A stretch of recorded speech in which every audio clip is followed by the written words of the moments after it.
O vocalista costuma ser a alma visível de uma banda.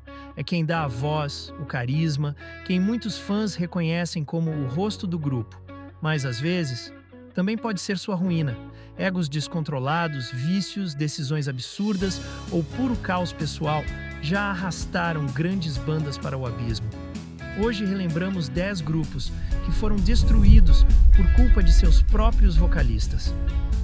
Guns N' Roses, Axl Rose. We're going home. I'll take it, goddammit.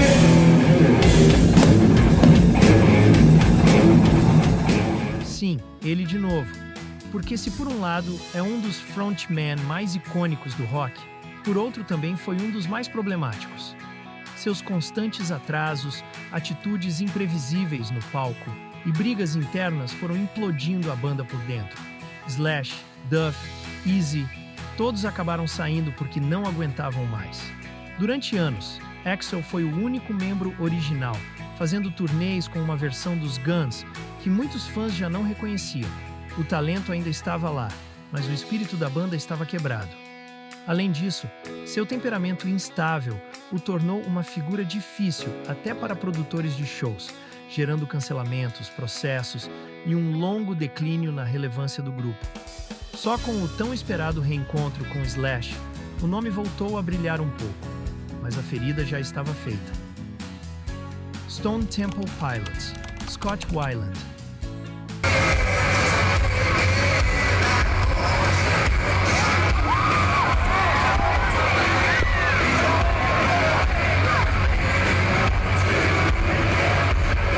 Weiland tinha uma voz única e uma presença hipnótica, mas também um vício devastador que afetava todos os passos da banda. Cancelamentos, prisões, entradas e saídas da reabilitação. A banda tentou seguir sem ele, mas nunca foi a mesma coisa. Sua morte trágica em 2015 fechou um capítulo cheio de altos e baixos, quase todos girando em torno de sua figura autodestrutiva. Seus companheiros diziam que viviam numa constante incerteza. Não sabiam se ele ia aparecer, se estaria sóbrio, se conseguiriam terminar uma turnê. Mesmo nos momentos de lucidez, suas letras falavam de redenção, escuridão e queda, como se ele mesmo antecipasse o inevitável. Oasis, Liam Gallagher.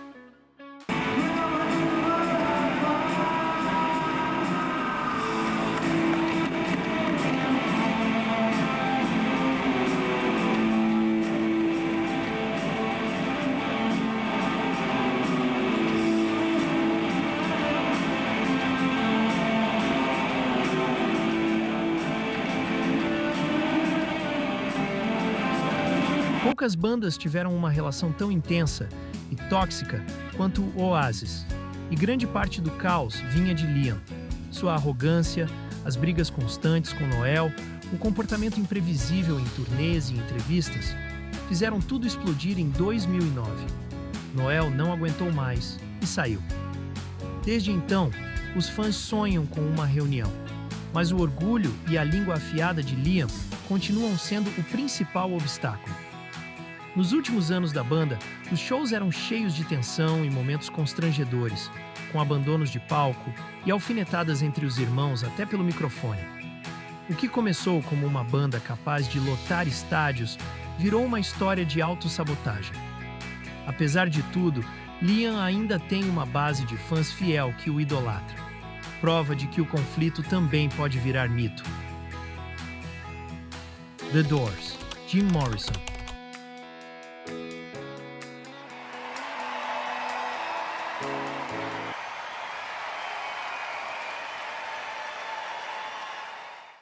Ele era a alma dos Doors, mas também sua tempestade. Seu brilho caminhava lado a lado com o caos. Bebedeiras no palco, prisões, shows cancelados, comportamento errático. Sua morte em 1971, aos 27 anos, foi o golpe final. Sem ele, a banda perdeu sua mágica. Tentaram continuar por um tempo, mas os Doors, sem Morrison, eram outra coisa. Sua obsessão pela arte e pela autodestruição o levava a desafiar todos os limites. Brigas públicas, letras censuradas e performances que beiravam a loucura.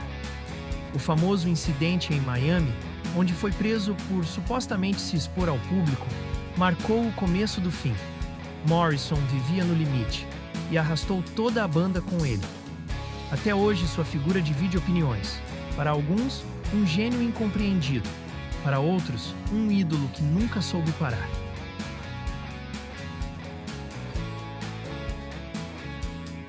Skid Row, Sebastian Bach.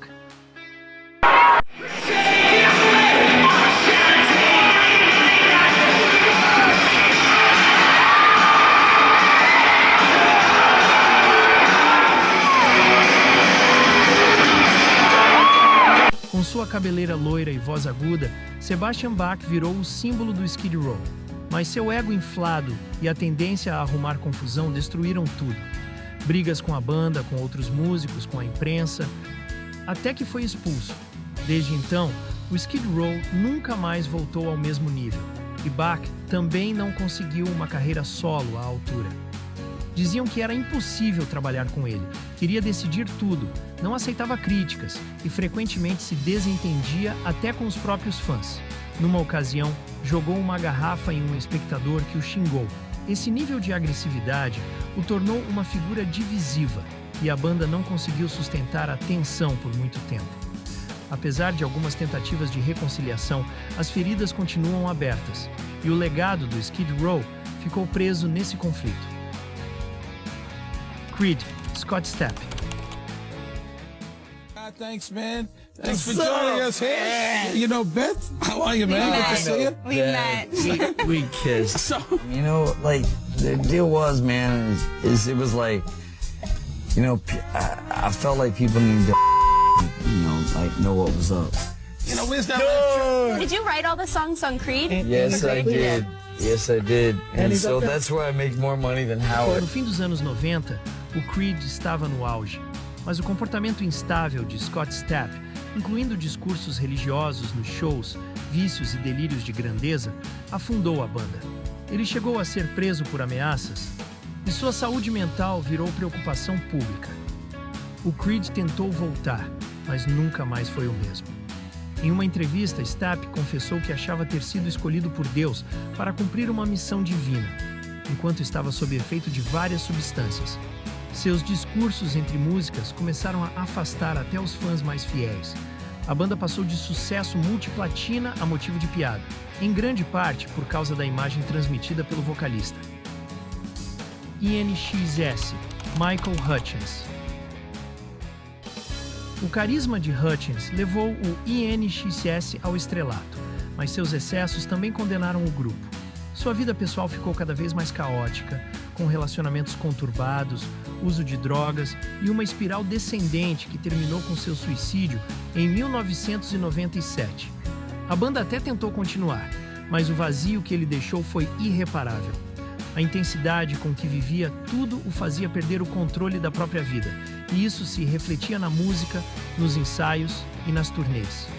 Seu relacionamento com a imprensa, com os colegas e com a indústria foi se desgastando aos poucos.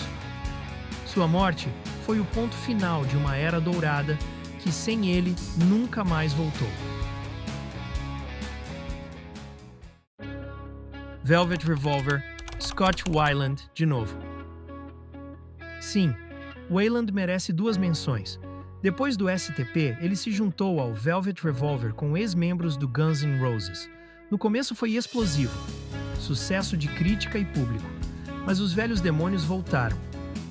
Comportamentos erráticos, problemas nas turnês, recaídas com drogas. Ele foi demitido e a banda não conseguiu continuar sem ele. Mesmo com o talento coletivo dos músicos envolvidos, Weiland trazia uma instabilidade emocional que contaminou todo o grupo. As tensões ficaram insustentáveis. Os ensaios eram imprevisíveis e as turnês uma bomba relógio. Quando finalmente foi dispensado, não havia substituto à altura, nem disposição para continuar lutando contra a corrente. Sex Pistols, Johnny Rotten. O punk já nasceu no caos, mas Johnny Rotten levou isso ao extremo. Provocador, imprevisível e muitas vezes insuportável, ele foi o coração do movimento. e também sua ruína. Os conflitos com o resto da banda, especialmente com Sid Vicious, fizeram tudo explodir após uma carreira curta, mas incendiária. Os Sex Pistols brilharam rápido e se apagaram na mesma velocidade. Rotten não criava tensão só fora do palco, mas também dentro. As gravações eram um campo de batalha e tomar decisões criativas em grupo era quase impossível. Sua postura agressiva com a imprensa, com as gravadoras e até com os fãs gerou uma energia caótica que, embora tenha definido o punk, também o destruiu por dentro. Soundgarden, Chris Cornell. Embora menos destrutivo que outros desta lista, a morte de Cornell marcou o fim definitivo do Soundgarden. Ele lutava contra a depressão há anos e sua perda deixou a banda sem voz e sem alma. Não foi culpa, foi tragédia, mas ainda assim, o peso de sua figura selou o fim de um grupo único. Cornell era um equilíbrio entre força e sensibilidade, e sua ausência foi irreparável. A banda tentou se reunir de outras formas, mas sempre soava incompleta, porque além do talento, o que foi embora com Chris foi a alma do projeto. Às vezes, a mesma força que leva uma banda ao topo é a que a arrasta para o fundo. O vocalista pode ser um farol ou uma tempestade. E nessas 10 histórias, esse brilho acabou cegando tudo. E você, conhece alguma outra banda que foi para o buraco por causa do seu cantor?